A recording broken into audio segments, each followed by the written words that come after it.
Hello students, आज हमारा GOC 2 का ये थर्ड लेक्चर है और लास्ट लेक्चर में हमने लिविंग ग्रुप, कार्बिन, नाइट्रीन और टाइप ऑफ रिएक्शंस के बारे में पढ़ा था। हमने पढ़ा था कि 4 टाइप की रिएक्शंस होती हैं: addition reactions, substitution reactions, elimination reactions और रीअरेंजमेंट रिएक्शंस। तो आज हम फर्स्ट टाइप की रिएक्शन स्टार्ट करेंगे, यानी एडिशन रिएक्शन स्टार्ट करेंगे। और एडिशन रिएक्शंस फर्दर आपकी 3 टाइप की होती है: electrophilic addition reaction, nucleophilic addition reactions and free radical addition reactions. तो इसमें हम लिख लेते हैं, ये 3 टाइप की होती हैं। पहला कौन सा होगा? इलेक्ट्रोफिलिक एडिशन रिएक्शन यानी EAR।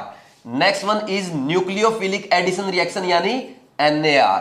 साथ के साथ आप भी लिख सकते हैं। And third one is free radical addition reactions यानी FRAR, फरार। ठीक, तो इसमें आज हम जो स्टार्ट करेंगे वो स्टार्ट करेंगे इलेक्ट्रोफिलिक एडिशन रिएक्शन। और ये कंप्लीट नहीं पढ़ने वाले, आज इसके बारे में ओनली बेसिक्स पढ़ेंगे। यानी आज हम ओनली ये पढ़ेंगे कि इलेक्ट्रोफिलिक एडिशन रिएक्शंस क्या होता है। तो सबसे पहले हेडिंग डाल लो, इलेक्ट्रोफिलिक एडिशन रिएक्शंस।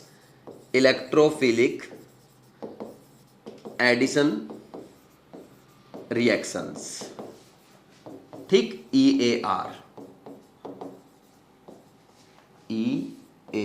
और क्या पढ़ा था हमने? इलेक्ट्रोफिलिक एडिशन रिएक्शन कौन देते हैं? आपको पता है, एल्कीन और एल्काइंस देते हैं। तो सबसे फर्स्ट पॉइंट हमारा यही हो गया, EAR is characteristic reactions of alkenes and alkynes. तो फर्स्ट पॉइंट है ये, तो ये आपको पता होना चाहिए। बिल्कुल बेसिक से स्टार्ट कर रहे हैं। क्या लिखेंगे? EAR electrophilic addition reaction is characteristic reaction of alkene and alkyne। ठीक है, ये हेडिंग डाल लो आप, ये लिख लो, एक फर्स्ट पॉइंट लिख लो। फिर आगे फर्दर हम क्या स्टार्ट करेंगे? EAR स्टार्ट करेंगे। EAR क्या होती है, इसका रिएक्शन मैकेनिज्म क्या होता है वो देखेंगे। नेक्स्ट पेज पे देखेंगे, यहां पे स्पेस नहीं है, एक बार इतना नोट कर लो।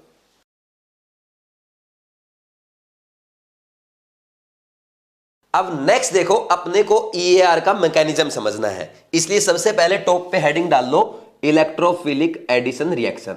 और आपको पता है इलेक्ट्रोफिलिक एडिशन रिएक्शन जो होती है वो एल्कीन एंड एल्काइंस की कैरेक्टरिस्टिक रिएक्शन है। ठीक, तो यहां पे हम एल्कीन का एग्जांपल लेते हैं। एल्कीन का एग्जांपल लेकर के समझेंगे। जैसे फॉर एग्जांपल, मैंने ये एक एल्कीन ले ली और इसकी रिएक्शन मैंने किसके साथ कराई? एक रीजेंट के साथ कराई, जैसे ENU, ये लिख रहा हूं मैं। इसका मतलब जैसे फॉर एग्जांपल HCl ले लिया, तो आपको पता है HCl में क्या है? ये इलेक्ट्रोफिलिक पार्ट भी है और न्यूक्लियोफिलिक पार्ट भी है। समझ आ रही बात? तो यहां पे मैंने इन जनरल ENU लिख लिया रीजेंट को, इलेक्ट्रोफिलिक और न्यूक्लियोफिलिक पार्ट दिखाने के लिए। तो यहां पे जब ये रिएक्शन होगी तो ऐसा कुछ प्रोडक्ट आपका बनता है। इसके इलेक्ट्रोफाइल लग जाएगा और इसके न्यूक्लियोफाइल लग जाएगा। ठीक, और ये जो प्रोसेस हुई है, ये जो रिएक्शन हुई है, इसको कहते हैं इलेक्ट्रोफिलिक एडिशन रिएक्शन, क्योंकि यहां पे इलेक्ट्रोफाइल पहले ऐड होगा। ये कैसे पता चलेगा कि इलेक्ट्रोफाइल पहले ऐड होगा, वो देखते हैं। तो देखो, इस रिएक्शन में क्या होता है, जब इसके मैकेनिज्म की बात की जाएगी तो मैकेनिज्म से अपने को समझ आएगा एक्चुअल में रिएक्शन में क्या हुआ। यहां पे अगर देखें, देखो ये कार्बन कार्बन डबल बॉन्ड है, ठीक, और यहां पे हमारा क्या है? ये रीजेंट है, इसके पास ये इलेक्ट्रोफिलिक और न्यूक्लियोफिलिक पार्ट है। ठीक, समझ आ रही बात? इलेक्ट्रोफिलिक पे इलेक्ट्रॉन डेफिशिएंसी होगी, न्यूक्लियोफिलिक पार्ट पे इलेक्ट्रॉन रिच पार्ट होगा। ठीक, अब देखो यहां पे जो ये पाई बॉन्ड है, तो पाई बॉन्ड के पास क्या होगा? इलेक्ट्रॉन डेंसिटी होगी। यहां पे इलेक्ट्रॉन क्लाउड होगा कि नहीं होगा भाई? यहां पे ये पाई इलेक्ट्रॉन का क्लाउड होगा और यहां पे इलेक्ट्रॉन डेंसिटी के कारण क्या होगा? नेगेटिव चार्ज होगा। तो ये नेगेटिव चार्ज इस रीजेंट के न्यूक्लियोफिलिक पार्ट की तरफ अट्रैक्ट होगा या इलेक्ट्रोफिलिक पार्ट की तरफ अट्रैक्ट होगा? ये इसके इलेक्ट्रोफिलिक पार्ट की तरफ अट्रैक्ट होगा, क्योंकि इसके पास नेगेटिव चार्ज डेंसिटी है, तो ये पॉजिटिव पार्ट की तरफ अट्रैक्ट होगा। और फिर इसमें कुछ ऐसा होगा जब इनमें आपस में फोर्स ऑफ अट्रैक्शन होगा। ऐसा सोचो कि ये बीकर में ऐसा हो रहा है, समझ आ रही है? आप इसको बीकर एज्यूम कर लो, ये सोलवेंट है, सोलवेंट में ये आपका रिएक्टेंट, ये रिजेंट। तो हो क्या रहा है? इसकी पाई इलेक्ट्रॉन की डेंसिटी और इसके इलेक्ट्रोफिलिक पार्ट में आपस में फोर्स ऑफ अट्रैक्शन हुआ और फोर्स ऑफ अट्रैक्शन से एनर्जी रिलीज होगी। एनर्जी रिलीज होगी तो तोड़फोड़ होगी, तोड़फोड़ होगी तो इस पाई बॉन्ड को तोड़ देगी, ये पाई बॉन्ड ऐसे टूट जाएगा, फिर ये यहां से इसके ऊपर अटैक कर देगा। बात समझ में आएगी नहीं आई?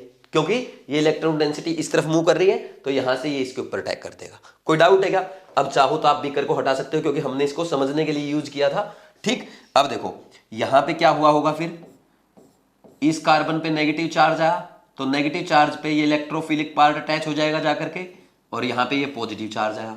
कोई डाउट है क्या? समझ आ रही बात? और यहां पे क्योंकि बॉन्ड ब्रेकिंग हुई है, तो ये फर्स्ट स्टेप है और ये स्लो स्टेप होगा, क्योंकि बॉन्ड ब्रेकिंग में टाइम लगता है।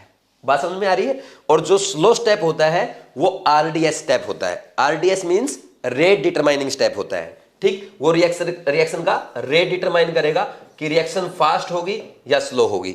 ऐसा क्यों होता है अभी थोड़ी देर में बताऊंगा, अभी पहले इसको समझो। देखो अब यहां पे क्या है, अगर नेक्स्ट बात करें, अब नेक्स्ट सेकंड पार्ट में क्या होगा, ये जो न्यूक्लियोफिलिक पार्ट है, तो ये जाकर के क्या कर लेगा, ये इस पे अटैक कर देगा। ठीक, और ये जाकर के इस पे अटैच हो जाएगा। तो ऐसे आपकी कंप्लीट रिएक्शन हुई है। ठीक, अब ये सेकंड पार्ट होगा। ठीक, और सेकंड पार्ट में क्या हुआ, इनमें आपस में बॉन्ड फॉर्मेशन हुआ है। बॉन्ड फॉर्मेशन स्टेबलाइजिंग फिनोमिना है, फास्ट प्रोसेस होगी, तो इसलिए हम क्या बोलेंगे, ये फास्ट स्टेप है। तो ईआर में दो स्टेप होते हैं, first step is slow step and second step is fast step. समझ आ रही बात? तो देखो अब इसमें जो ये बना है ये रिएक्शन इंटरमीडिएट है। तो ये क्या है, ये इसका रिएक्शन इंटरमीडिएट है, रिएक्शन इंटरमीडिएट। और रिएक्शन इंटरमीडिएट यहां पे क्या बना है बताओ भाई, कार्बोकैटायन बना है। समझ आ रही बात? ये हो गया। ये बातें मैं लिखवा भी दूंगा, अभी एक बार समझ लो। अभी हम है ना जो बातें यहां पे मैं बोल रहा हूं, ये एक एक पॉइंट आपको लिखवाऊंगा। अभी आपको टेंशन लेने की जरूरत नहीं है, अभी तो एक बार आप समझ लो, क्योंकि एक बार मैकेनिज्म समझ में आ गया ना, आपको आगे पूरी ईआर में कहीं दिक्कत नहीं आएगी, क्योंकि ईआर बहुत लंबा चलने वाला है। 4-5 लेक्चर तो ईआर में ही जाएंगे। समझ आ रही बात? तो अब देखो यहां पे देखो, मैंने बताया था कि आपको ये स्लो स्टेप है, आरडीएस स्टेप है। ऐसा क्यों होता है? तो आप इसको एक काम करो, ये दो टीम है, ये 1 टीम, ये 2 टीम, ऐसा समझो ए और बी टीम है, और इन दोनों के बीच में रिले रेस हो रही है। क्या हो रही है? Relay race. तो रिले रेस में आपने देखा वो बैटन लेके दौड़ते हैं, डंडा सा लेके दौड़ते हैं। ठीक, मान लीजिए 5 मेंबर है। ठीक, एक आपकी टीम है 5 मेंबर की और एक मेरी टीम है। ठीक, दोनों खूब फास्ट दौड़ते हैं, लेकिन मेरी टीम जो है उसमें मैं सबसे स्लोएस्ट पर्सन हूं। समझ आ रही बात? मैं सबसे स्लोएस्ट पर्सन हूं। अब उसमें आपको पता है ऐसे क्या करते हैं, वो बैटन पास करते हैं, जो डंडा सा रहता है वो पास करते हैं, तो पास करते जाते हैं एक दूसरे को, फिर वो दौड़ते रहते हैं। तो ऐसे पूरी टीम जब पूरा तेज दौड़ती है तब जीतते हैं। ठीक, आपकी टीम सही दौड़ती है, मेरी टीम भी अच्छा दौड़ती है, लेकिन मेरी टीम पे बीच में कहीं मैं खड़ा हूं और मैं सबसे स्लोएस्ट पर्सन हूं। दोनों टीमों में सबसे स्लोएस्ट पर्सन मैं हूं। अब सबसे जैसे ही मेरे पास बैटन आएगा तो मैं धीरे धीरे दौड़ रहा हूं, सामने वाला सोच रहा है कि वह पास करेगा, मैं आराम से मस्ती में आ रहा हूं। ठीक, तो जब तक मैं उसको पास करूंगा तब तक साइड वाली टीम के यानी आपकी टीम के सारे पास हो जाएंगे, सारे दौड़ के चले जाएंगे आगे, मतलब सारे एक दूसरे को पास कर देंगे। यानी आपकी टीम तब तक टारगेट पूरा कर चुकी होगी और मैं तब तक उसको बैटन ही नहीं दे पाया, यानी मेरे स्लो होने के कारण मेरी टीम हार गई। अगर मान लीजिए मैं फास्ट हो जाऊं या मेरी जगह फास्ट प्लेयर आ जाए, हो सकता है मेरी टीम जीत जाए। यानी मेरी टीम की जीत या हार, कि मेरी टीम जल्दी टारगेट पूरा करेगी या सबसे ज्यादा टाइम में टारगेट पूरा करेगी, किस पे डिपेंड किया?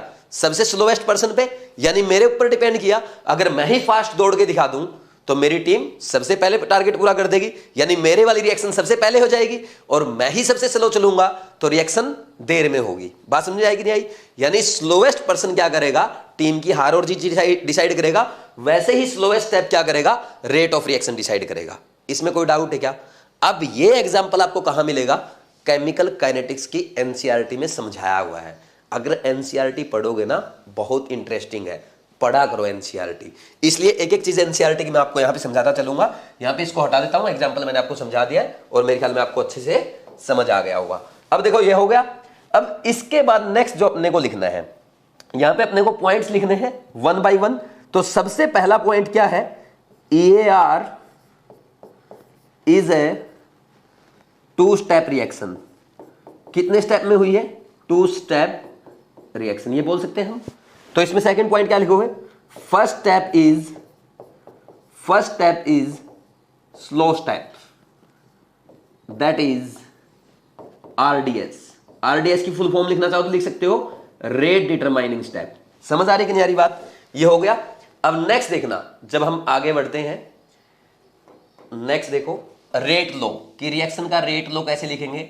अब रेट लॉ आपने अभी नहीं पढ़ा है, ये आपके 12th के केमिकल काइनेटिक्स में आता है। 12th का चैप्टर है फिजिकल का, केमिकल काइनेटिक्स में आता है, मैं वहां पे पढ़ाऊंगा आपको, लेकिन थोड़ा सा यहां पे बता देता हूं। जैसे मान लीजिए कोई रिएक्शन हो रही है ऐसे, फॉर एग्जाम्पल ये आपकी रिएक्शन है Ma plus NB is converting into product, सीधा ये लिख लो बस, ठीक। तो इसका रेट लिखते हैं ना इस रिएक्शन का जब हम, तो इसका रेट ऐसे लिखा जाता है Ka to the power x और B to the power y। तो R है यहाँ पे रेट ऑफ रिएक्शन, और K है रेट कांस्टेंट, और यहाँ पे A है concentration of A and this is B concentration of B, और X एंड Y ये क्या है, X और Y एक्सपेरिमेंटल वैल्यूज है। ये M और N के इक्वल भी हो सकती है, X plus y equal to M plus N हो भी सकता है और नहीं भी हो सकता, क्योंकि ये एक्सपेरिमेंटल होता है। ये सारी चीजें मैं आपको 12th के पार्ट केमिकल काइनेटिक्स में सिखाऊंगा, अभी टेंशन लेने की जरूरत नहीं है। समझ आ रही बात। तो यहां पे अगर X की बात की जाए, X क्या है, X is the order of reaction with respect to A and Y is the order of reaction with respect to B, ठीक। तो यहां पे अगर ऑर्डर ऑफ रिएक्शन आप लिखेंगे तो इस इक्वेशन से ऑर्डर ऑफ रिएक्शन कैसे लिखा जाएगा आपका, X प्लस वाई, ठीक। इतना आपको ध्यान रखना है, बाकी ये सब अच्छे से आप केमिकल काइनेटिक्स में सीखेंगे, ठीक। अब वापिस आ जाओ, ये जो रेट लो हम यहां पे लिख रहे हैं, इस रेट लो को हम dx बाई dt भी बोल देते हैं, और यहां पे कैसे लिखेंगे, this is equal to K। तो देखो जो स्लोएस्ट स्टेप है उससे डिसाइड करेंगे। अब स्लोएस्ट स्टेप में क्या हुआ है, एक तो ये रिएक्टेंट यानी इसको सबस्ट्रेट भी हम बोल देते हैं, एक तो सबस्ट्रेट और एक इलेक्ट्रोफाइल दोनों आपस में टकराए हैं, तो इनकी कंसंट्रेशन जितनी ज्यादा होगी तो उस पे रेट डिपेंड करेगा। तो दोनों की कंसंट्रेशन पे डिपेंड करेगा, एक तो सबस्ट्रेट की कंसंट्रेशन पे और एक किसकी कंसंट्रेशन पे, इलेक्ट्रोफाइल की कंसंट्रेशन पे। बात समझ में आई कि नहीं आई। अब देखो इनकी पावर क्या आएगी, यहां पे इसका एक मॉलिक्यूल टकराया है स्लोएस्ट स्टेप में, और इसका इलेक्ट्रोफाइल का भी एक ही मॉलिक्यूल लिया है, तो दोनों की पावर यहां पे 1 ली जाएगी और पावर 1 आएगी, तो इसका ऑर्डर क्या बनेगा, 1 प्लस 1 2। तो ऑर्डर ऑफ EAR क्या आएगा, 2 आएगा। और क्योंकि यहां पे इस रिएक्शन में स्लोएस्ट स्टेप में ओनली 2 मॉलिक्यूल टकरा रहे हैं, कौन, एक तो आपका सबस्ट्रेट और एक आपका electrophile, so it is also called bimolecular reaction, ठीक। जहां पे 2 मॉलिक्यूल टकराते हैं उसको हम बाइमोलिकुलर रिएक्शन कहते हैं, ठीक। ये ऐसे बोल दो, जहां पे 2 रिएक्टेंट होते हैं उसको हम बाइमोलिकुलर रिएक्शन कहते हैं। तो बाइमोलिकुलर, यूनिमोलिकुलर, ये भी आप कहां पे सीखेंगे, केमिकल काइनेटिक्स में सीखेंगे। अभी बस लिख लो, फिर आपको और अच्छे से समझ में आ जाएगा, ठीक। इतना समझ में आया। नेक्स्ट, अब जब हम आगे बढ़ते हैं, देखो रेट हो गया, रेट लो के बारे में हमने अच्छे से पढ़ लिया। अब नेक्स्ट स्टेप देखो, हमारे फर्स्ट स्टेप में क्या बना है, रिएक्शन इंटरमीडिएट क्या है, कार्बोकेटायन। तो यहां पे लिख लो, carbocation is formed as reaction intermediate in first step, that is RDS step, rate determining step। समझ आ रही बात। देखो, और जब भी कार्बोकेटायन रिएक्शन में बनेगा पूरी ऑर्गेनिक केमिस्ट्री में, यह पॉइंट आपको ध्यान रखना है, जब भी कार्बोकेटायन कहीं भी मैकेनिज्म में बनेगा एज ए रिएक्शन इंटरमीडिएट बनेगा, तो प्रोडक्ट बनाने से पहले हमेशा आपको कार्बोकेटायन का, अगर पॉसिबल है तो कार्बोकेटायन रीअरेंजमेंट कराना है, रिंग एक्सपांशन पॉसिबल है रिंग एक्सपांशन कराना है, और रिंग कंट्रैक्शन पॉसिबल है तो वो करवाना है। और जरूरी नहीं है हमेशा होगा, नहीं भी हो सकता, लेकिन कब होगा और कब नहीं होगा अभी 10 मिनट के बाद ये सब मैं आपको सिखा दूंगा, उसकी टेंशन आपको नहीं लेनी है। बस आप ये लिख लो, since carbocation is formed as reaction intermediate,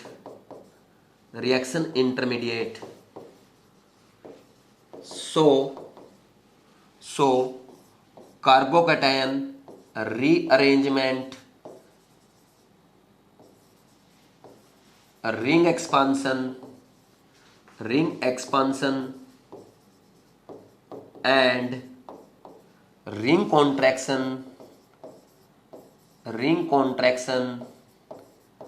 etc. Takes place. समझ आई आपको बात? बस ये लिखना है। ठीक, अभी कार्बोकेटाइन रीअरेंजमेंट भी पढ़ेंगे, रिंग एक्सपांशन भी पढ़ेंगे और रिंग कॉन्ट्रैक्शन भी पढ़ेंगे। अब ये देखो, ये मैकेनिज्म हमने कंप्लीट पढ़ा है। अब मैकेनिज्म में आपको ज्यादा कुछ भी याद नहीं रखना होता। देखो यहाँ पे पहली बात तो क्या है, ये 2 स्टेप रिएक्शन है। फर्स्ट स्टेप स्लोएस्ट स्टेप है, ठीक, और इसमें ये इसका रेट लो है, किस पे डिपेंड करता है, सबस्ट्रेट की कंसंट्रेशन पे और इलेक्ट्रोफाइलिक कंसंट्रेशन पे।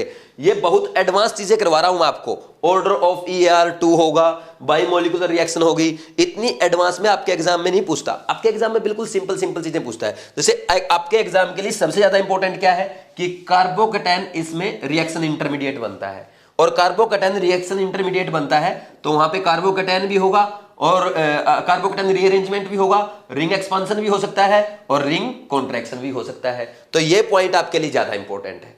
बात समझ में आ रही है?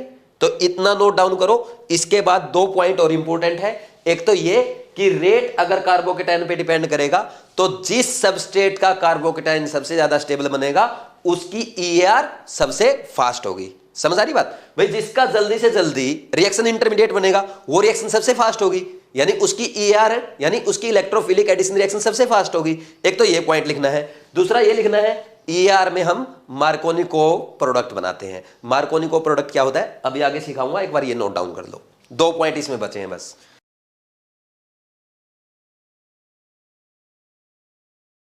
अब नेक्स्ट EAR की रिएक्टिविटी पे क्वेश्चन कैसे आ सकता है? देखो मान लीजिए आपको 4 ऑप्शन दे दिए ABCD और ये पूछ लिया which of the following alkene is most reactive towards EAR। तो आप कैसे करेंगे? तो हमें पता है कि EAR में रिएक्शन इंटरमीडिएट जो बनता है वो कार्बोकेटाइन बनता है। अब रिएक्शन इंटरमीडिएट यानी कार्बोकेटाइन जितना ज्यादा स्टेबल बनेगा आपकी रिएक्शन उतनी फास्ट होगी। क्यों होगी? देखो रिएक्टेंट से क्या बनना है, रिएक्शन इंटरमीडिएट। अब रिएक्शन इंटरमीडिएट जितना ज्यादा स्टेबल होगा उतना जल्दी बनेगा, और जितना जल्दी ये बनेगा उतनी ज्यादा रिएक्टिविटी होगी। तो आप एक काम करना, चारों ऑप्शन में जो एल्कीन्स आपको दी हो उनके कार्बोकेटाइन बना के देख लेना। तो जिसमें सबसे मोस्ट स्टेबल कार्बोकेटाइन बन जाए तो आप ये बोल देंगे उसकी रिएक्टिविटी सबसे ज्यादा होगी। अब इस बात को हम लिख लेते हैं नेक्स्ट पेज पे। तो इसमें लिखो रिएक्टिविटी ऑफ EAR, या ऐसे लिख लो reactivity of alkene towards EAR is directly proportional to stability of carbocation. ठीक, तो जितना स्टेबल कार्बोकेटाइन बनेगा उतनी ज्यादा रिएक्टिविटी होगी। समझ आ रहा है कि नहीं आ रहा? ये बहुत ज्यादा इंपॉर्टेंट पॉइंट है, यहां से डायरेक्ट क्वेश्चन आते हैं। जब आगे हम टाइप ऑफ EAR करेंगे ना उसमें क्वेश्चंस भी करेंगे, अभी नहीं कर रहे, अभी बेसिक सीख रहे हैं। ठीक, अब नेक्स्ट पॉइंट लिखो major product of EAR, major product of EAR is obtained by Marconico rule। Marconico rule। ठीक, अब मार्कोनिको रूल क्या है ये अपने को पढ़ना है, तो हेडिंग डाल लो मार्कोनिको रूल। तो पहले काम करते हैं, इसकी डेफिनेशन लिख लेते हैं, आप मेरे साथ साथ लिख लो। According to this rule, according to this rule, when unsymmetric alkene is attacked by unsymmetric reagent, attacked by unsymmetric reagent,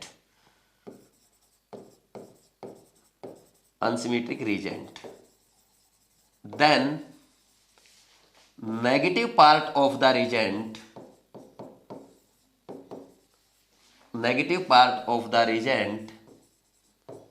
is attached to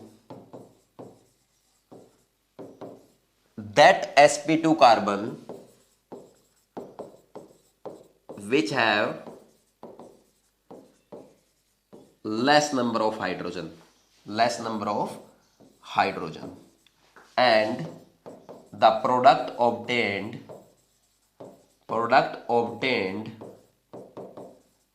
is known as Marconico product। Marconico product. ठीक है, देखो इसमें क्या बोल रहा है, जब हम अनसिमेट्रिक एल्कीन पे अनसिमेट्रिक रिजेंट का अटैक कराते हैं तो नेगेटिव पार्ट जो रिजेंट का है वो ऐसे sp2 कार्बन पे अटैच होगा जिसके पास नंबर ऑफ हाइड्रोजन कम है। ठीक, ये अभी आपको एग्जांपल से समझ में आ जाएगा। बस एक बार आप ये और लिख लो अनसिमेट्रिक रिजेंट क्या होता है। देखो अनसिमेट्रिक रिजेंट कौन से होते हैं। अनसिमेट्रिक रिजेंट की अगर बात की जाए तो इसमें आपका आएगा HX, यानी जैसे HCl है, HBr है, HI है, HF है, ये सब। HOX यानी HOF आ गया, HOCl, HOBr, HOI। ठीक, फिर इसके बाद और कौन सा आ सकता है, H2H+, हाइड्रोलिसिस में यूज कर सकते हैं, या H2SO4 दे दे आपको, एटसेट्रा। ठीक, अब सिमेट्रिक रिजेंट कौन से होते हैं। सिमेट्रिक रिजेंट जैसे H2, D2, ये क्या है आपके, H2 दे दिया, ऐसे देगा आपको, हाइड्रोजनेशन करता ना, H2 निकिल या D2 निकिल, ऐसे करता ना, या X, ये आपके सिमेट्रिक रिजेंट होंगे, X2, these are symmetric reagent etcetera. ठीक, देखो H2 में दोनों ही हाइड्रोजन एटम है, यहाँ पे दोनों ड्यूटेरियम एटम है, यहाँ पे दोनों हेलोजन एटम है। HX में क्या है, एक हाइड्रोजन एक हैलाइड आयन, यहाँ पे क्या है OH माइनस X+। समझ आ रही बात, इसमें क्या है OH माइनस और H+, तो अलग अलग है, कैटायन अलग है, एनायन अलग। समझ आ रही बात, इलेक्ट्रोफिलिक पार्ट अलग होगा अनसिमेट्रिक रिजेंट में और न्यूक्लियोफिलिक पार्ट अलग होगा, लेकिन सिमेट्रिक रिजेंट में दोनों ही पार्ट सेम है, दोनों ही हाइड्रोजन एटम है, दोनों ही ड्यूटेरियम एटम है, दोनों ही हेलोजन एटम है। अब नेक्स्ट देखो इसका एग्जांपल एक बार समझ लेते हैं। जैसे मान लीजिए आपको ये एल्कीन दे दी, जैसे फॉर एग्जांपल ये एल्कीन दे दी, तो ये आपको अनसिमेट्रिक एल्कीन दिखाई दे रही है। देखो बिल्कुल अनसिमेट्रिक है, इस कार्बन पे तो 2 हाइड्रोजन है, इस पे एक ही हाइड्रोजन है। ठीक, sp2 पे ये अनसिमेट्रिक एल्कीन है, तो इसकी रिएक्शन जब HBr के साथ कराएंगे तो HBr में क्या है, इस पे H पे प्लस होगा, Br पे माइनस होगा। तो according to Markovnikov rule negative part of the reagent is attached to that carbon which have less number of hydrogen. इसके पास एक हाइड्रोजन है, उसके पास 2 हाइड्रोजन है, तो मार्कोनिको के अकॉर्डिंग ये वाला प्रोडक्ट बनेगा। यहां पे Br लगेगा और यहां पे H+ लगेगा। बात समझ में आएगी कि नहीं आई। तो ये आपका मार्कोनिको प्रोडक्ट है। ठीक, मार्कोनिको प्रोडक्ट है, ये मेजर प्रोडक्ट बनेगा, इसमें कोई डाउट है क्या। ठीक, और इसी में मान लीजिए ऐसे कर देता, ऐसे भी तो बना सकता था, CH3 CH2, अच्छा इसको येलो पेन से लिख देता हूं मैं, ठीक, ताकि उसमें मिक्स ना हो। ये अगर लिख दे CH3 CH2 CH2, मान लीजिए इस पे Br लगा देता और दूसरे पे हाइड्रोजन उल्टा कर देता, तो ये क्या होगा आपका एंटी मार्कोनिको प्रोडक्ट होगा, यानी ये माइनर प्रोडक्ट होगा। समझ आ रही कि नहीं आ रही बात। तो ऐसे मार्कोनिको मेजर प्रोडक्ट बनता है और एंटी मार्कोनिको माइनर प्रोडक्ट बनता है। इसको हमने मार्कोनिको बोला जहां पे negative part of the reagent is attached to that carbon which have less number of hydrogen. ठीक, और उसका अगर उल्टा हो गया, जहां पे नंबर ऑफ हाइड्रोजन ज्यादा है उस पे negative part of the reagent लगता है, तो क्या हो गया, मार्कोनिको का उल्टा हो गया, यानी एंटी मार्कोनिको रूल हो गया। तो ये रूल आपको याद रखना है, ये डायरेक्ट एग्जाम में भी पूछ लिया जाता है कि कहां पे मार्कोनिको रूल अप्लाई हो रहा है, कहां पे नहीं होगा, किस एल्कीन में होगा, किस में नहीं होगा, किस रिजेंट के केस में होगा, किस में नहीं होगा। तो आपको ये ध्यान रखना है। सबसे पहला पॉइंट क्या है, अनसिमेट्रिक एल्कीन होनी चाहिए, अनसिमेट्रिक रिजेंट होना चाहिए। तो उस केस में क्या होगा, negative part of the reagent is attached to that carbon which have less number of hydrogen, और जो प्रोडक्ट बनेगा उसको क्या कहते हैं, मार्कोनिको प्रोडक्ट कहते हैं। बात समझ में आ रही कि नहीं आ रही, इसको नोट डाउन कर लो। इसके बाद अपने को कार्बोकेटाइन रीअरेंजमेंट, रिंग एक्सपांशन और रिंग कॉन्ट्रैक्शन पढ़ना है, जल्दी लिखो।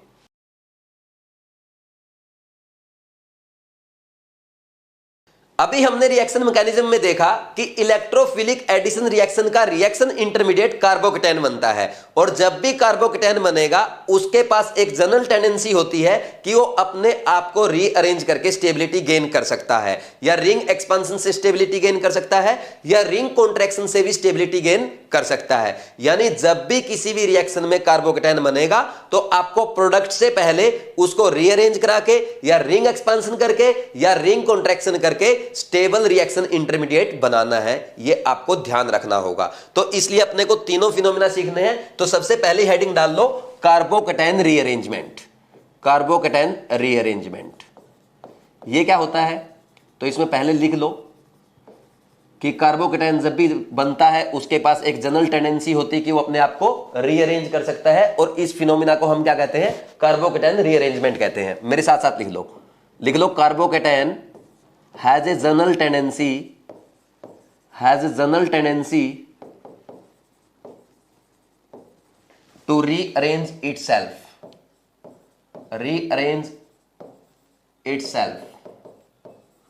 To gain stability. ठीक है, this phenomena is known as carbocation rearrangement. लिखना तो लिख लो, वैसे ज्यादा लिखने की कोई जरूरत नहीं है। This phenomena is known as carbocation rearrangement. ठीक, अब नेक्स्ट पॉइंट देखो। अब कार्बोकेटायन रीअरेंजमेंट क्या कर रहा है? स्टेबिलिटी बढ़ा रहा है सिस्टम की, यानी स्टेबलाइजिंग फिनोमिना है। और जब भी सिस्टम की स्टेबिलिटी बढ़ती है, एनर्जी घटती है। एनर्जी कैसे घटेगी? यानी सिस्टम से एनर्जी रिलीज हुई होगी, और सिस्टम से एनर्जी रिलीज होगी तो कैसी प्रोसेस होगी? वो आपकी एक्जोथर्मिक प्रोसेस होगी। यानी कार्बोकेटायन रीअरेंजमेंट कैसा फिनोमिना है? कैसी प्रोसेस है? एक एक्जोथर्मिक प्रोसेस है। तो ये पॉइंट इंपॉर्टेंट है, लिखो साथ में। कार्बोकेटायन रीअरेंजमेंट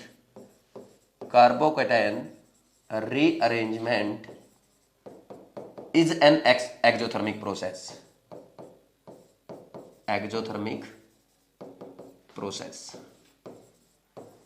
ठीक, और कार्बोकेटायन रीअरेंजमेंट एक ऐसा फिनोमिना है, उसको हाई टेम्परेचर या लो टेम्परेचर की जरूरत नहीं होती कि स्पेसिफिक हाई टेम्परेचर चाहिए या स्पेसिफिकली बिल्कुल लो टेम्परेचर चाहिए। वो अपने आप रूम टेम्परेचर पे होता रहता है। समझ आ रही बात? तो ये लिख सकते हो आप, carbocation rearrangement takes place at room temperature। ठीक है, अब नेक्स्ट लिखना अपने को कार्बोकेटायन रीअरेंजमेंट का ऑर्डर क्या होता है। तो ये ध्यान से देखना, इधर देखो, कार्बोकेटायन रीअरेंजमेंट ऑर्डर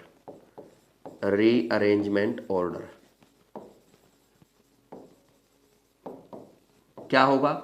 हमेशा अगर 1 डिग्री कार्बोकेटायन है तो 1 डिग्री कार्बोकेटायन से वो रीअरेंज करके 2 डिग्री कार्बोकेटायन बनना चाहेगा, क्योंकि 2 डिग्री कार्बोकेटायन ज्यादा स्टेबल होता है। और 2 डिग्री कार्बोकेटायन है तो उससे वो 3 डिग्री कार्बोकेटायन बनना चाहेगा, क्योंकि 3 डिग्री कार्बोकेटायन और ज्यादा स्टेबल होता है। लेकिन हमेशा ऐसा नहीं होता, इसलिए यहां पे मैं जनरली लिख देता हूं, क्योंकि कुछ केसेस में ऐसा हो सकता है कि 2 डिग्री कार्बोकेटायन से 1 डिग्री कार्बोकेटायन ज्यादा स्टेबल हो सकता है। मान लीजिए 2 डिग्री से आपने 1 डिग्री बना दिया और वहां पे रेजोनेंस हो रहा है, तो ये मैं आपको एग्जांपल्स में कराऊंगा, इसलिए यहां पे ओनली एक बार जनरली लिख लो, ताकि आपको समझ में आ जाए कि जरूरी नहीं है कि यही फिनोमिना फॉलो हो सकता है इसका उल्टा भी हो जाए, 3 डिग्री से 2 डिग्री या 2 डिग्री से 1 डिग्री पे भी आ जाए।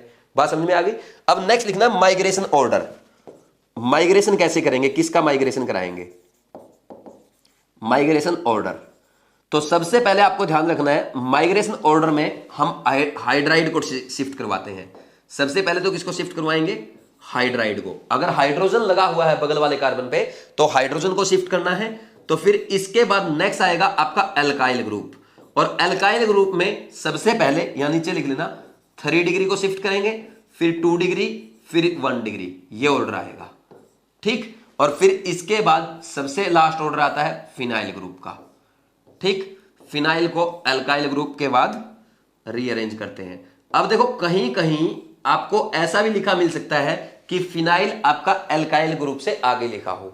वैसे फिनाइल इसके जनरली पीछे आता है, लेकिन कुछ केसेस ऐसे भी हो सकते हैं जहां पे आगे आ सकता है। वो एग्जांपल मैं आपके करवा दूंगा, वो एडवांस लेवल है, वैसे आपको करने की जरूरत नहीं है, फिर भी एक एग्जांपल मैं आपको करा दूंगा। अगर आपको कहीं दिखाई दे कि सर ने तो हमें एल्काइल ग्रुप के बाद लगाया था, कि माइग्रेशन ऑर्डर जो सबसे पहले लिखा वो हाइड्राइड का, फिर एल्काइल ग्रुप का, फिर फिनाइल ग्रुप का लिखवा था, लेकिन मैंने तो देखा कि किसी बुक में देख लिया आपने फिनाइल ग्रुप का आगे दे रखा है, तो वो एग्जाम्पल भी मैं आपको समझा दूंगा, लेकिन वो एडवांस लेवल है, आपके काम का नहीं है, फिर भी मैं करवा दूंगा। अब नेक्स्ट देखो, कभी भी अगर कार्बोकेटायन अनसैचुरेटेड है तो उसमें रीअरेंजमेंट नहीं होगा, ये बात का ध्यान रखना है। तो ये लिख लो, carbocation rearrangement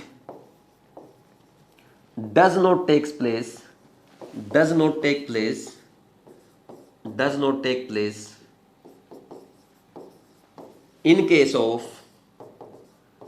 in case of unsaturated carbocation।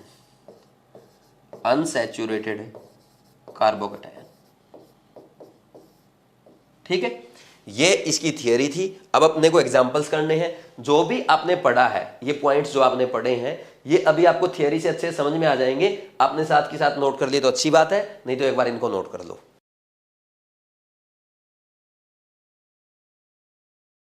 अब हम एग्जाम्पल से समझेंगे कि कैसे कार्बोकैटायन रीअरेंजमेंट होता है। आज हम ओनली एग्जाम्पल्स करेंगे और कल इसकी एप्लीकेशन हम सीखेंगे। तो सबसे पहले सबसे सिंपल एग्जाम्पल यहां पे मैं लेता हूं। जैसे मान लीजिए ये दे दिया आपको, ये कार्बोकैटायन दे रखा है। तो अब यहां पे देखो ये कैसा कार्बोकैटायन है, 1 डिग्री कार्बोकैटायन है कि नहीं है। तो यहां पे अगर देखा जाए, इसके बगल में ये 1 डिग्री कार्बन, ये वाला 2 डिग्री कार्बन। तो क्या करेगा, 2 डिग्री कार्बन के पास मिथाइल ग्रुप भी है और हाइड्रोजन भी है। तो किसकी शिफ्टिंग होगी, आपको बताया था मैंने, हाइड्राइड शिफ्ट होगा। या तो यहां से H माइनस यहां पे शिफ्ट हो जाएगा, और जैसे यहां पे शिफ्ट होगा तो इसके ऊपर प्लस आ जाएगा और वो CH3 बन जाएगा। तो ये कैसा कार्बोकैटायन बन गया, 2 डिग्री कार्बोकैटायन बना कि नहीं बना। अब देखो ये ज्यादा स्टेबल है या ये वाला ज्यादा स्टेबल है, 2 डिग्री कार्बोकैटायन ज्यादा स्टेबल है। तो इसलिए जो कार्बोकैटायन रीअरेंजमेंट है वो एक स्टेबलाइजिंग फिनोमिना है। बात समझ में आ गई, हमने लिखा था पीछे। तो यहां पे देखो स्टेबल क्यों है ये भी देख लो। यहां पे इस कार्बोकैटायन के पास क्या है, ओनली 2 अल्फा H है, और अगर इस कार्बोकैटायन की बात की जाए तो इसके पास 6 अल्फा H है। आपको पता है जिसके पास ज्यादा अल्फा H होंगे वो ज्यादा स्टेबल होगा। समझ आ गई। नेक्स्ट सेकंड एग्जांपल करते हैं। इसके बाद मान लीजिए आपको एक ऐसा एग्जांपल दे दिया जाए, CH3 CH3 CH2 CH2 plus. ये जो है 1 डिग्री कार्बोकैटायन है, इसके बगल में ये 2 डिग्री कार्बन है, ये 3 डिग्री कार्बन है। अब कैसे रीअरेंज करेंगे, तो सबसे पहले ये देखो इसके पास एक तो ये क्या लगा है, आइसोप्रोपाइल ग्रुप। इस कार्बन के एक लगा हाइड्राइड, तो हाइड्राइड शिफ्ट होगा या एल्काइल ग्रुप, हाइड्राइड शिफ्ट होगा। यही हमने सीखा था। बताओ भाई सीखा था कि नहीं सीखा था। यहां शिफ्ट हो जाएगा, और जैसे ही यहां शिफ्ट होगा क्या लिखेंगे, CH3 CH CH3, ये CH इसके ऊपर प्लस और ये CH3। तो ये कैसा आ गया, सेकेंडरी कार्बोकैटायन आ गया। इसके बगल में ये 1 डिग्री कार्बन है और ये 3 डिग्री कार्बन है। तो अभी बगल में 3 डिग्री कार्बन है, तो 3 डिग्री से हम शिफ्टिंग कर सकते हैं कि नहीं कर सकते। तो यहां पे ये ऐसे शिफ्ट हो जाएगा। जैसे ही ये शिफ्ट होगा तो ये क्या बन जाएगा, टर्सरी कार्बोकैटायन बन जाएगा, जो कि ज्यादा स्टेबल होगा। समझ आया कि नहीं आया, बोलो भाई। ठीक, अगर आप देखेंगे यहां पे इस कार्बोकैटायन के पास ओनली 2 अल्फा H थे, है ना, और ये 2 डिग्री जो बना, इसके पास 3 और 1 4 अल्फा H थे। अब उसके पास देखो जो 3 डिग्री कार्बोकैटायन बना, 3 3 और 2 8 अल्फा H है। तो सबसे ज्यादा स्टेबल ये हो गया। कोई डाउट है क्या, समझ आया। अब नेक्स्ट देखना ध्यान से, यहां पे आप मिस्टेक कर सकते हो। जैसे मान लीजिए आपको एक एग्जांपल ऐसा दे दिया जाए, ये वाला एग्जांपल मान लीजिए आपको दे दिया, ठीक है। ये 1 डिग्री कार्बोकैटायन है, बगल में इसके क्या है, ये बगल में आपका सेकेंडरी कार्बन है। तो सेकेंडरी कार्बन है तो आप क्या करोगे, आपको पता है हाइड्राइड का शिफ्टिंग करवाना है, ऐसे शिफ्ट करवाओगे। तो जैसे ही आपने शिफ्ट करवा, क्या बनेगा, ये बनेगा आपका सेकेंडरी कार्बोकैटायन। ठीक, यहां पे ये सेकेंडरी कार्बोकैटायन बन गया, 2 डिग्री कार्बोकैटायन बन गया। ठीक, तो इसके बगल में देखो, अब ये खुद 2 डिग्री है, बगल में 1 डिग्री और इधर 2 डिग्री और ये 3 डिग्री कार्बन। अब कुछ स्टूडेंट्स यहां पे क्या मिस्टेक करते हैं कि ये क्या करेंगे, सर हम यहां पे इसको शिफ्ट करा लेंगे, ठीक, यहां पे शिफ्ट करा लेंगे इसको, ये 2 डिग्री हो जाएगा, फिर इसको 3 डिग्री पे ले जाएंगे, ये और ज्यादा स्टेबल हो जाएगा। देखो यही ज्यादा स्टेबल है, समझ आ रही बात। यही इसको 2 डिग्री से 2 डिग्री शिफ्ट नहीं कराना, क्योंकि एक बार मान लो अगर आपने ऐसा करवा दिया, मैं एक बार बना के दिखा देता हूं। मान लीजिए आपने ऐसा करवा दिया तो ये ऐसा बनेगा, देखो इसमें ऐसा बनेगा, यहां पे CH2 CH3, ये ऐसा बनेगा ना। ठीक, तो यहां पे जैसे ये बना, इसके पास अल्फा H देखना 3 अल्फा H है, इसके पास 3 और 2 5 अल्फा H है ये भी सेकेंडरी कार्बोकैटायन और है ये भी सेकेंडरी कार्बोकैटायन। तो ये 5 अल्फा H वाला ज्यादा स्टेबल होगा ना। तो 2 डिग्री टू 2 डिग्री आपको रीअरेंज नहीं कराना है। तो यानी यहां पे मैं क्या करूंगा, ये आगे आप इसको रीअरेंज मत करा देना, बस यहीं तक रीअरेंज कराना है। चाहो तो आप उसको लिख के क्रॉस कर सकते हो कि मुझे ये रीअरेंज नहीं कराना, क्योंकि जैसे ही ये 2 डिग्री कार्बोकैटायन बना, आप बोलेंगे सर मैं अब 3 डिग्री पे शिफ्ट करा दूं। अरे 3 डिग्री पे तो जब शिफ्ट कराओगे, आपने मोस्ट स्टेबल का, ये ज्यादा स्टेबल कार्बोकैटायन था, आपने लेस स्टेबल कार्बोकैटायन बना दिया। ऐसा थोड़ा कर सकते हैं, ये कॉन्सेप्ट नहीं लगाना है। बात समझ में आई। ठीक, कब लगा सकते हैं? जब लगा सकते हैं जब रेजोनेंस वगैरह हो। अभी वो एग्जांपल हम देखेंगे, देखना अभी देखेंगे। यहां पे नेक्स्ट एग्जांपल मान लीजिए आपको ऐसा दे दिया, यहां पे ये दे दिया। अब एक बात बताओ, ये 2 डिग्री कार्बोकेटाइन है कि नहीं है, और इसके बगल में ये कार्बन भी 2 डिग्री, ये इधर 1 डिग्री, तो इधर तो शिफ्ट हो ही नहीं सकता, और 2 डिग्री से 2 डिग्री शिफ्टिंग नहीं होगी, और नहीं होगी तो इसका ये जैसा है वैसा ही रहेगा। तो ये ध्यान रखना, जब तक रेजोनेंस वगैरह ना हो, जब तक रेजोनेंस स्टेबलाइज वगैरह ना बने कार्बोकेटाइन, तब तक 1 डिग्री टू 1 डिग्री या 2 डिग्री टू 2 डिग्री या 3 डिग्री टू 3 डिग्री या 3 से 2, 2 से 1 ऐसे नहीं करवाना है। बात समझ में आ रही है?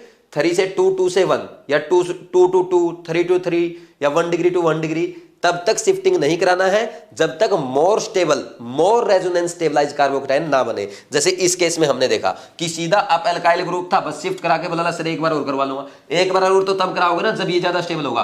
आपने क्या किया, ये 5 अल्फा एच वाला ऑलरेडी पहले ज्यादा स्टेबल था, आपने कम स्टेबल करा दिया, इसलिए आगे फर्दर रीअरेंज होगा ही नहीं। बात समझ में आ रही है? इसको नोट डाउन करो और अच्छे एग्जाम्पल करते हैं।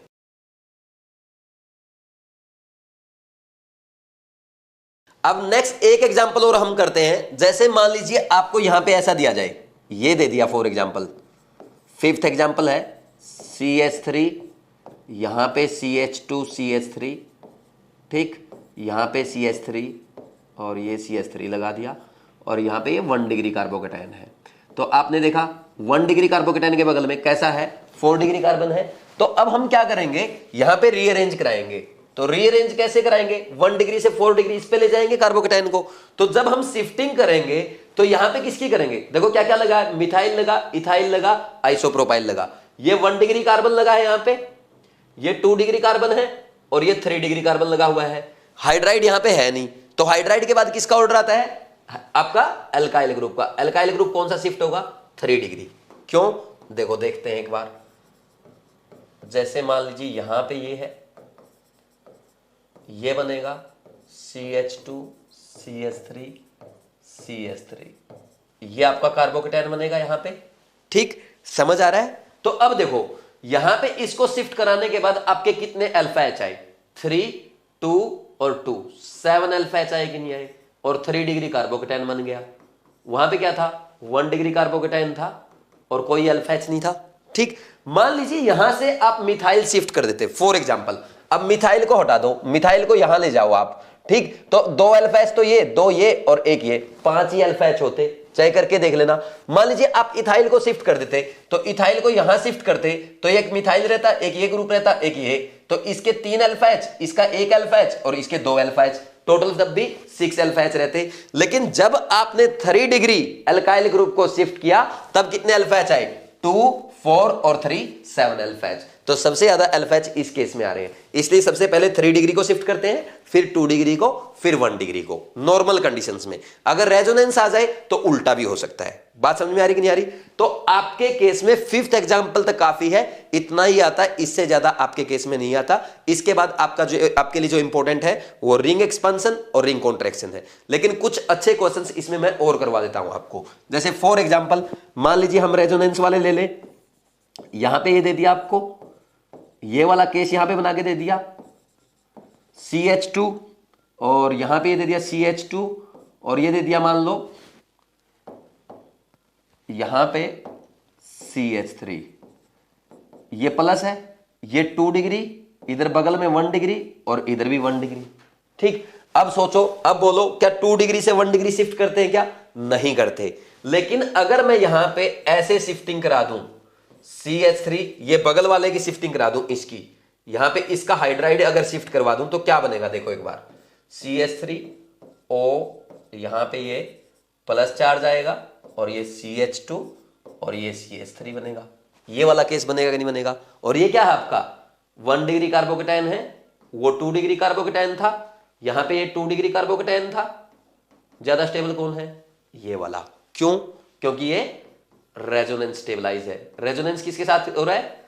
ऑक्सीजन के लोन पेयर के साथ, इसके वैकेंट ऑर्बिटल और इसका लोन पेयर। समझ आ रही बात? तो रेजोनेंस स्टेबलाइज जब हो जाए तो आप 2 डिग्री से 2 डिग्री या 2 डिग्री से 1 डिग्री भी शिफ्ट करवा सकते हो, इवन 3 डिग्री से 1 डिग्री भी शिफ्ट करवा सकते हो। एक एग्जांपल ये भी करवा देता हूं।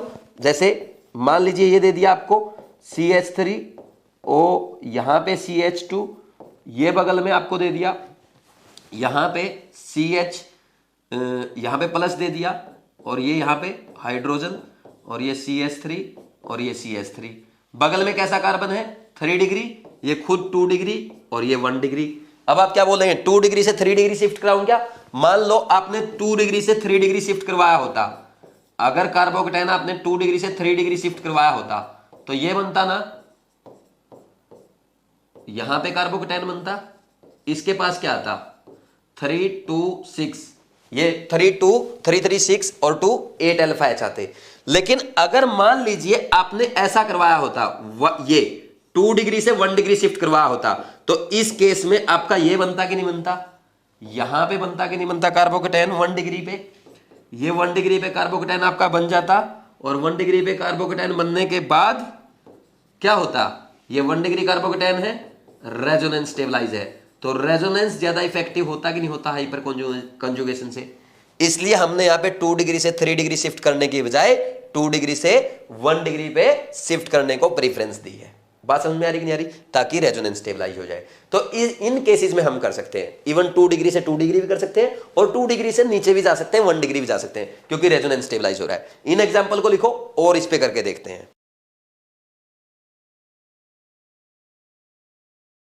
अब नेक्स्ट एग्जाम्पल करते हैं, 8th नंबर का एग्जाम्पल है, तो ऐसा ही सेम ही एग्जाम्पल है। देखो इसमें क्या है, रेजोनेंस वाला ही कर रहे हैं। जैसे मान लीजिए आपको ये दे दिया, ठीक, तो ये आपको साफ साफ दिख रहा है 1 डिग्री कार्बोकेटाइन है, उसके बगल में 2 डिग्री कार्बन है, तो 2 डिग्री से हम क्या करेंगे, जो भी पॉसिबल होगा, अगर हाइड्राइड पॉसिबल है तो हाइड्राइड शिफ्ट करा देंगे, अगर हाइड्राइड नहीं है तो एल्काइल ग्रुप शिफ्ट कराते हैं। एल्काइल ग्रुप का ऑर्डर क्या होता है, रिवाइज करो मेरे साथ साथ, क्या होता है, पहले 3 डिग्री को शिफ्ट करवाते हैं, फिर 2 डिग्री को, फिर 1 डिग्री को। तो ये आपने यहां पे शिफ्ट करवाया, ये 2 डिग्री, ये ज्यादा स्टेबल कार्बोकेटाइन है, तो 2 डिग्री कार्बोकेटाइन बनने के बाद आपने क्या देखा, इसके बगल में क्या है 1 डिग्री कार्बोकेटाइन है, 1 डिग्री कार्बन है। लेकिन अगर 1 डिग्री पे हम इसको प्लस चार्ज को शिफ्ट कर देंगे, रीअरेंज कर देंगे, तो यहां पे ये रेजोनेंस स्टेबलाइज हो जाता है, और रेजोनेंस स्टेबलाइज हो जाए तो 2 डिग्री कार्बोकेटाइन से 1 डिग्री कार्बोकेटाइन बनाने में कोई बुराई नहीं है। अभी हमने यही सीखा था, तो बना दो। कैसे बनेगा, ये बन गया आपका, यहां पे तो कार्बोकेटाइन रहेगा, ये बन जाएगा, ठीक है, ये हो गया। अब नेक्स्ट देखना, ये एग्जांपल, इसका नेक्स्ट एग्जांपल करते हैं, इसको और अच्छी तरह करते हैं। देखो मान लीजिए ये एग्जांपल अगर आपको दिया हो, CH2 यहां पे CH3, ये प्लस यहां दे रखा है। अब बताओ शिफ्ट कराएंगे या नहीं कराएंगे, ठीक, सोचो इसको कराएंगे या नहीं कराएंगे। ये देखो 2 डिग्री है, अब स्टूडेंट क्या सोचते हैं, इस 2 डिग्री को मैं इस 2 डिग्री पे शिफ्ट करवा लूंगा, फिर इस 1 डिग्री पे शिफ्ट करा लूंगा और रेजोनेंस स्टेबलाइज कर दूंगा। लेकिन ऐसा नहीं करना है, ऐसा पॉसिबल नहीं है। क्यों नहीं है, क्योंकि देखो यहां पे अभी 3 और 2 कितने हैं, 5 अल्फा एच है। जैसे ही आप इसको यहां पे कार्बोकेटाइन बनाओगे तो यहां पे ये 2 आ जाएगा, 2 और 2 4 अल्फा एच होंगे ओनली। समझ आ रही बात, तो 5 अल्फा एच वाला ज्यादा स्टेबल है ना, 4 अल्फा एच वाले पे क्यों लेके जा रहे हो, वो तो बाद की बात है कि आप 2 डिग्री से 1 डिग्री पे लेके जाओगे। पहले ज्यादा स्टेबल बनाओगे ना, तो ऑलरेडी पहले 2 डिग्री वाला ये कार्बोकेटाइन ज्यादा स्टेबल है, तो आप इसको क्यों चेंज करना चाहते हो, इसलिए यहां पे आपको चेंज नहीं करना है। यहां पे 2 डिग्री से 2 डिग्री रीअरेंजमेंट नहीं होगा। समझ आ रही बात। नेक्स्ट देखो और एग्जांपल करते हैं 10th। इसमें देखो क्या है, जैसे यहां पे मान लीजिए ये वाला कार्बोकेटाइन आपको दे रखा है, ठीक, तो ये कैसा कार्बोकेटाइन है, देखो 2 डिग्री कार्बोकेटाइन है कि नहीं है, तो 2 डिग्री कार्बोकेटाइन है, उसके बगल वाला कार्बन क्या है 2 डिग्री, नीचे वाला कार्बन क्या है 1 डिग्री, तो 2 डिग्री से 2 डिग्री शिफ्ट नहीं करेंगे। बात समझ में आ रही, तो 2 डिग्री से 1 डिग्री कर सकते हैं क्या, मान लो आप 2 डिग्री से 1 डिग्री कार्बोकेटाइन को शिफ्ट कर दो, तो आपका ये रेजोनेंस स्टेबलाइज हो रहा है, और रेजोनेंस स्टेबलाइज जब भी हो तो हम 2 डिग्री से 1 डिग्री बिल्कुल कर सकते हैं, पीछे हमने यही सीखा है, ठीक। तो ये क्या है, रेजोनेंस स्टेबलाइज है, और ये बिल्कुल सही है। बात समझ में आई कि नहीं आई। नेक्स्ट 11th एग्जांपल देखना, बिल्कुल ऐसा ही है। मान लीजिए ये केस आपको ऐसा ना दे करके ऐसा दिया रहता, यहां पे ऊपर की ओर दिया रहता, तो इस केस में क्या करते, यहां पे देखो, तो इसमें आप क्या करते, यहां पे ये खुद 2 डिग्री है, बगल वाला 2 डिग्री, बगल वाला 2 डिग्री, लेकिन 2 से 2 डिग्री शिफ्ट करवाना ही नहीं है, क्योंकि 2 डिग्री से 2 डिग्री तब करवाते हैं जब रेजोनेंस स्टेबलाइज हो रहा हो। ऐसा नहीं कि 2 डिग्री से 2 डिग्री करवाएंगे सर, फिर इसको 1 डिग्री पे ले जाएंगे और रेजोनेंस स्टेबलाइज करा देंगे। एक एक स्टेप चेक करना है। बात समझ में आ रही है? आप जब भी ज्यादा स्टेबल होगा तभी करेंगे। मान लीजिए ये 2 डिग्री, इसके पास देखो CH2 ग्रुप यहां पे, CH2 ग्रुप यहां पे, ठीक, कितने 4 अल्फा H है। मान लीजिए आपने यहां से यहां शिफ्ट करवा दिया इसको, जैसे ये वाला केस बनेगा तो इसमें देख लो CH2 और CH2 यहां पे कितने हैं, 4 अल्फा H है, कोई स्टेबिलिटी तो आई नहीं। फिर आप बोलेंगे सर नहीं मैं तो फिर 1 डिग्री पे ले जाऊंगा, ऐसा पॉसिबल नहीं है, सब जगह आपकी मर्जी नहीं चलेगी। अगर ज्यादा स्टेबल होगा, 2 डिग्री से 2 डिग्री ज्यादा स्टेबल हो रहा है या 2 डिग्री से 1 डिग्री ज्यादा स्टेबल हो रहा है, तब शिफ्टिंग कराएंगे, नहीं तो नहीं कराएंगे। ये बात का ध्यान रखना है, ठीक। नेक्स्ट एक एग्जांपल और मैं आपको करवाता हूं यहां पे, अच्छा देखो, जिसमें आप मिस्टेक कर सकते हो, चाहो तो एक बार ट्राई कर लो, ठीक। ये एग्जांपल मैंने आपको दिया, यहां पे ये 1 डिग्री कार्बोकेटायन है, तो सोचो इसको 1 डिग्री से 2 डिग्री कराएं क्या? सोचो आप क्या करेंगे। ये 1 डिग्री कार्बोकेटायन है, ठीक। आपने क्या किया, इसको रीअरेंज कराया और रीअरेंज कराने के बाद आपने ये कार्बोकेटायन यहां पे बना दिया, ठीक। आप बोलेंगे सर रेजोनेंस स्टेबलाइज है, ठीक। तो रेजोनेंस जब आपने करा के देखा, क्या इसका रेजोनेंस स्ट्रक्चर यही तो बनेगा? देखो यहां पे ऑक्सीजन का पाई बॉन्ड यहां शिफ्ट हो जाएगा और यहां शिफ्ट होगा तो ये पाई बॉन्ड ऐसे बनेगा और ये ऑक्सीजन के ऊपर प्लस चार्ज आ जाएगा। और मैंने आपको क्या बताया था, ऑक्सीजन के ऊपर जैसे ही प्लस चार्ज आएगा, इलेक्ट्रोनेगेटिव एटम है उसका ऑक्टेट इनकम्प्लीट हो जाएगा। क्या कभी ऐसा रेजोनेटिंग स्ट्रक्चर बनाते हैं क्या जिससे इलेक्ट्रोनेगेटिव एटम का ऑक्टेट इनकम्प्लीट हो जाए? नहीं बनाते ना। तो नहीं बनाते तो क्या यहां पे ये रेजोनेंस पॉसिबल है क्या? रेजोनेंस पॉसिबल है क्या? नहीं है। और रेजोनेंस पॉसिबल नहीं है तो ये शिफ्टिंग नहीं होगी। बात समझ में आ रही? यही सही है, यही ऑलरेडी स्टेबल है, क्योंकि ये 2 डिग्री कार्बोकेटायन आपने बना तो लिया, लेकिन यहां पे रेजोनेंस नहीं है, ये माइनस आई का काम करेगा। कौन करेगा? ये करेगा और डीस्टेबलाइज कर देगा। समझ आ रही बात? यहां पे तो दूर था, क्योंकि रेजोनेंस तो यहां पे होना नहीं है, और रेजोनेंस नहीं होना तो CO किसका काम करेगा? माइनस आई का काम करेगा, और माइनस आई का काम करेगा तो यहां तो देखो 1 2 3rd नंबर का पे है और यहां पे 1st 2nd नंबर पे है, तो डिस्टेंस कम है, माइनस आई से ज्यादा इलेक्ट्रॉन खींचेगा, कार्बोकेटायन को डिस्टेबलाइज कर देगा। तो ये तो आपने और ज्यादा अनस्टेबल कर दिया, यही सही है।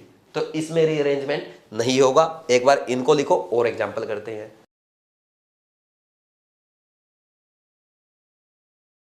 नेक्स्ट आगे हम कुछ और एग्जांपल करते हैं। इसमें फर्स्ट 2 एग्जांपल जो मैं आपको कराऊंगा वो आपके लेवल के रहेंगे। देखो कैसे करते हैं। एग्जांपल नंबर 13 आ गया आपका, तो 13 वाला एग्जांपल आपके लेवल का है। पहले आप ट्राई करेंगे, जैसे मैं लिख रहा हूं एक बार आप सोचो कि क्या हो सकता है यहां पे। जैसे ये दे दिया, मान लीजिए CH2+, ऐसा दे दिया, ठीक है।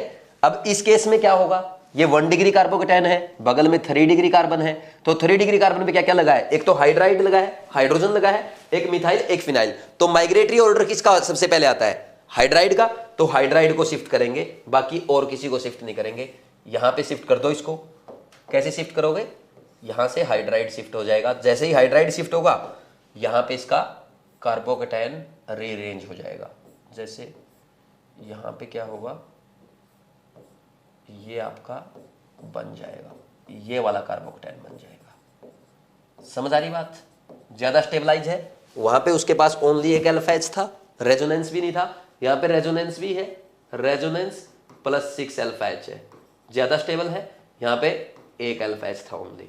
बात समझ में आ रही कि नहीं आ रही? ठीक। नेक्स्ट इससे आगे जब हम बढ़ते हैं, मान लीजिए एक केस आपको ऐसा दिया रहता, ये वाला केस मान लीजिए ऐसा आपको दिया रहता, CH2 CH3 CH3 CH2+, ठीक।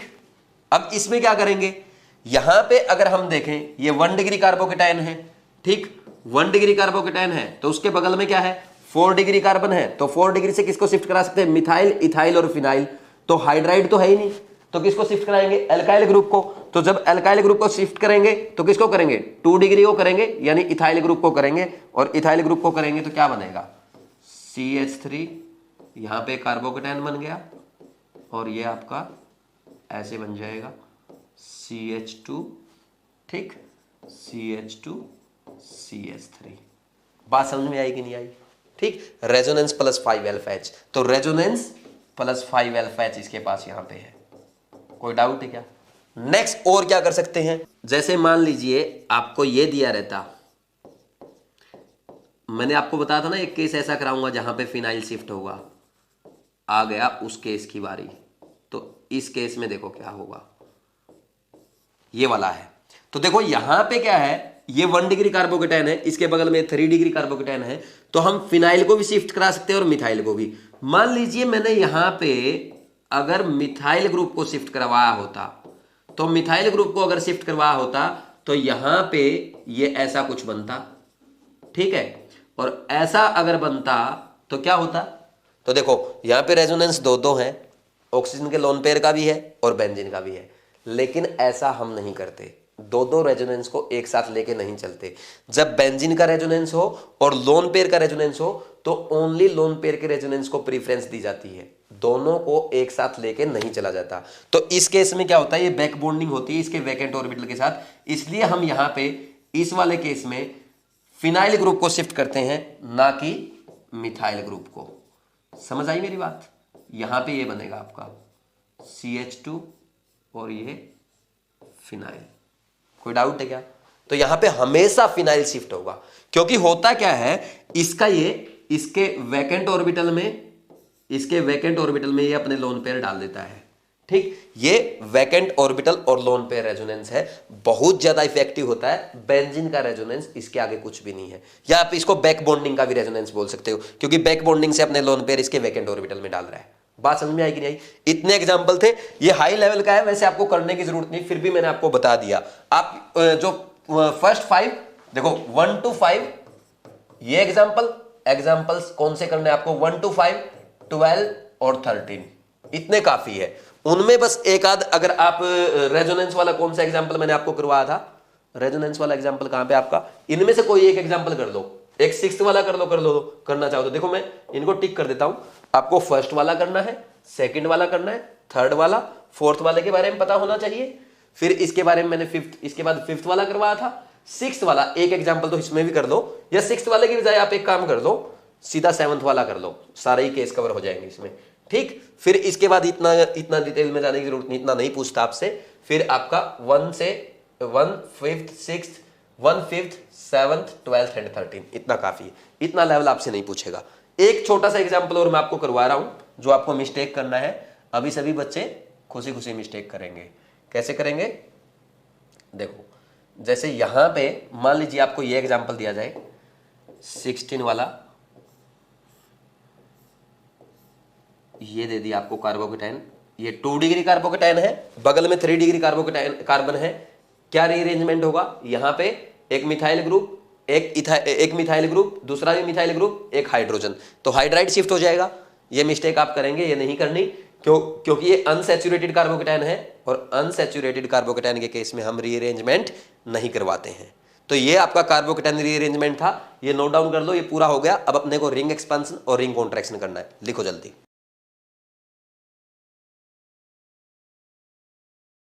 अब नेक्स्ट टॉपिक लिखो रिंग एक्सपांशन, मेरे साथ साथ हेडिंग डाल लो रिंग एक्सपांशन, और इसमें सबसे पहले लिखना कि जब भी रिंग एक्सपांशन करना है तो 4 कार्बन की रिंग को किसमें कन्वर्ट करेंगे, 5 कार्बन की रिंग में, और 5 कार्बन की रिंग को 6 कार्बन की रिंग में कन्वर्ट करना है, और यही केस अपने आते हैं। बात समझ में आ रही? तो इसमें देखो क्या करते हैं, जैसे फॉर एग्जाम्पल, यहां पे पहले मैं एक एग्जाम्पल लिखता हूं, एग्जाम्पल से समझाऊंगा तो अच्छे से समझ में आएगा, ठीक। पहले ये समझो, देखो ये कार्बोकेटाइन है, यहां पे आपने देखा कैसा कार्बोकेटाइन है, 1 डिग्री, और ये वाला कार्बन कैसा है, इसके बगल वाला 3 डिग्री। अब स्टूडेंट क्या सोचते हैं, यहां से मैं हाइड्रोजन को यहां शिफ्ट कर दूंगा, हाइड्राइड शिफ्ट करके मैं क्या करूंगा, यहां पे ये कार्बोकेटाइन बना लूंगा। अब ये जो कार्बोकेटाइन बना है तो इसका हाइब्रिडाइजेशन क्या होगा, 3 सिग्मा बॉन्ड इसके पास, sp2 होगा, लेकिन ये बॉन्ड एंगल कितना होता है, 108 डिग्री होता है, ठीक। 5 कार्बन की जो रिंग होती है उसमें बॉन्ड एंगल 108 डिग्री होता है। तो यहां पे तो sp2 में होना कितना चाहिए था आपका 120, तो एंगुलर स्ट्रेन कितनी आई, एंगुलर स्ट्रेन की अगर बात की जाए, वैसे ये मेथड नहीं होता, मैं अप्रोक्स बता रहा हूं आपको, ठीक। 120 होना चाहिए था sp2 में, और है कितना 108 डिग्री, तो कितनी आ गई 12 डिग्री की एंगुलर स्ट्रेन आ गई। कैसा करना सही है, आपने क्या किया, 1 डिग्री से 3 डिग्री पे शिफ्ट किया और रिंग में क्या आ गई, एंगुलर स्ट्रेन आ गई, तो रिंग तो टूट जाएगी उससे, यानी उसकी स्टेबिलिटी कम हो जाएगी, यानी ये मेथड सही नहीं है। तो इसलिए हम क्या करते हैं, यहां पे रिंग एक्सपांशन की मदद लेते हैं। हम एक्चुअल में यहां क्या करते हैं, इस बॉन्ड को यहां से तोड़ के यहां शिफ्ट करते हैं। तो अब जब यहां पे शिफ्ट करते हैं, देखो ऐसा बनता है, ये आपने ऐसा बना रखा है, यहां पे ऐसा बनाया हुआ है, ठीक। तो अब यहां पे क्या करना है आपको, इसको यहां से हटा करके इस बॉन्ड को यहां शिफ्ट करना है, ठीक। तो यहां से ये बॉन्ड गया, ठीक, यहां पे एक वैलेंसी फ्री हुई तो ये कार्बोकेटायन बन गया, ठीक। और एक्चुअल में ये क्या है, ये 6 की रिंग है, ये एक्चुअल में ऐसी दिख रही है, इसके ऊपर ये कार्बोकेटायन जो बनेगा ये sp2 होगा, और ये वाला sp2 कार्बोकेटायन जो आपका बनेगा, इसका बॉन्ड एंगल भी कितना होता है, 120 डिग्री, ठीक। तो ये स्टेबल होगा, स्टेबल कार्बोकेटायन है, और वैसे वो 1 डिग्री था, ये 2 डिग्री है। तो ऐसे रिंग एक्सपांशन होता है। बात समझ में आ रही है। अब रिंग एक्सपांशन में अपने को 2 इंपॉर्टेंट पॉइंट्स लिखने होते हैं। तो फर्स्ट पॉइंट तो ये है कि देखो रिंग एक्सपांशन से क्या हुआ, एंगुलर स्ट्रेन घटती है, क्योंकि यहां पे क्या हुआ, एंगुलर स्ट्रेन डिक्रीज होगी तो स्टेबिलिटी इंक्रीज होगी। समझ आ रही बात। 5 की रिंग में तो 108 डिग्री का एंगल बन रहा था, एंगुलर स्ट्रेन आ रही थी, लेकिन 6 की रिंग बनाई, इसलिए क्या है, एंगुलर स्ट्रेन नहीं आई, तो एंगुलर स्ट्रेन घटेगी तो स्टेबिलिटी बढ़ेगी। समझ आ रही बात। तो angular strain decrease during ring expansion, ये लिख लो, ड्यूरिंग रिंग एक्सपांशन, ठीक। हेंस स्टेबिलिटी इंक्रीज, बात समझ में आई। और नेक्स्ट, अगर आपसे पूछा जाए कार्बोकेटायन रीअरेंजमेंट और रिंग एक्सपांशन में कौन ज्यादा इफेक्टिव है, तो हम कहेंगे ring expansion. Ring expansion is more effective than carbocation rearrangement. बात समझ में आई कि नहीं आई, कोई डाउट है क्या। इसको एक बार लिख लो, फिर हम आगे इसके और एग्जांपल्स करते हैं, पहले आप ये नोट डाउन करो।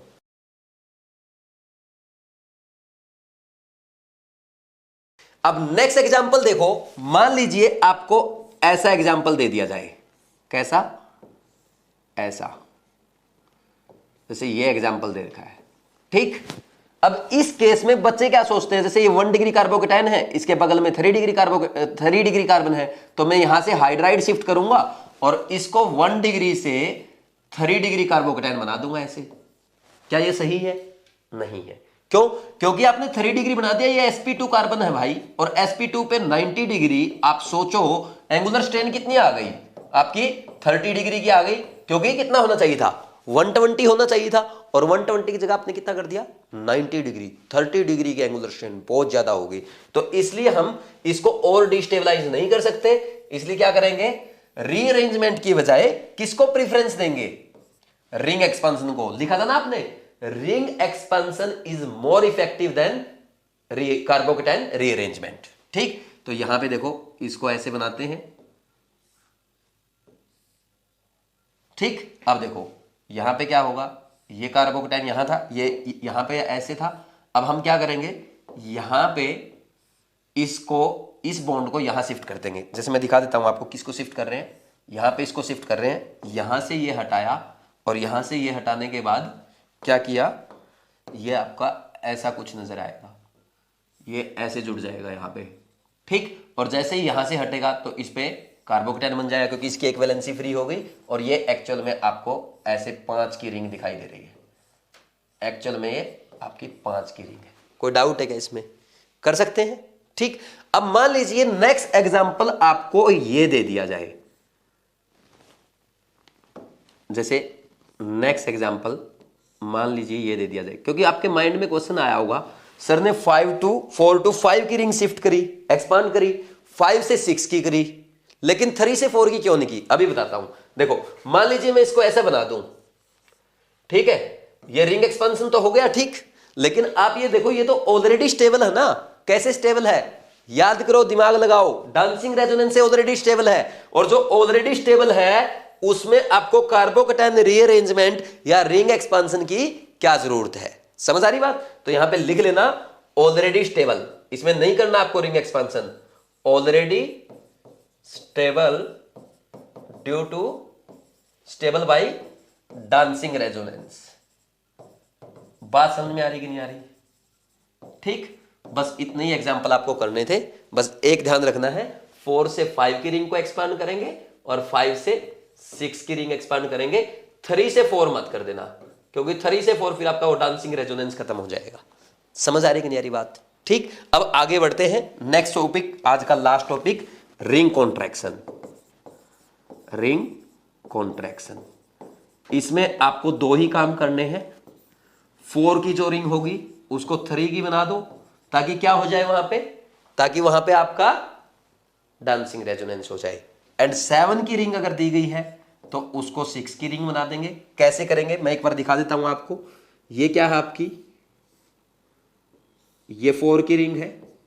ठीक, एक काम करना, यहां पे इस बॉन्ड को इधर शिफ्ट कर देना। जैसे ही इधर शिफ्ट करोगे ये कैसा नजर आएगा, ये ऐसा है, ये यहां पे ऐसा है, ये ऐसा है। तो मैं क्या करूंगा, इस बॉन्ड को यहां से हटा करके, सॉरी, यहां से हटा करके यहां शिफ्ट कर रहा हूं।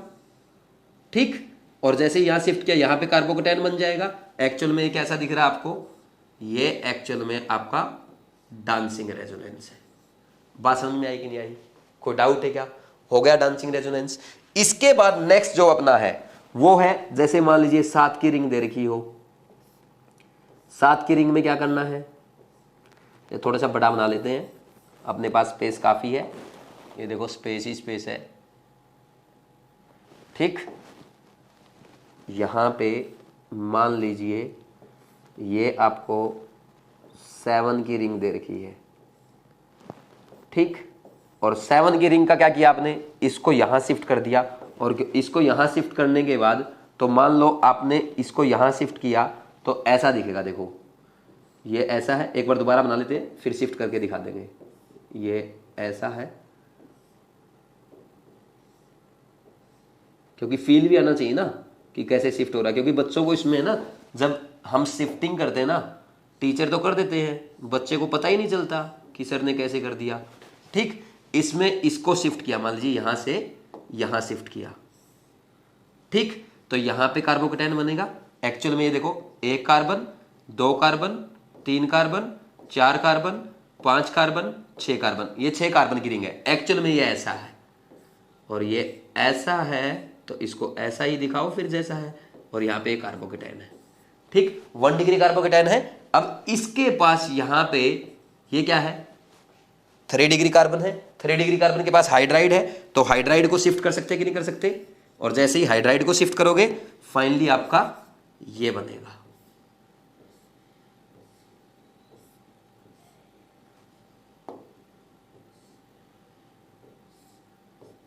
और ये sp2 कार्बोकेटाइन जो बना है sp2 है। यहाँ पे बॉन्ड एंगल आपका कितना है, 120, तो sp2 का 120 ही होता है, कोई एंगुलर स्ट्रेन नहीं है।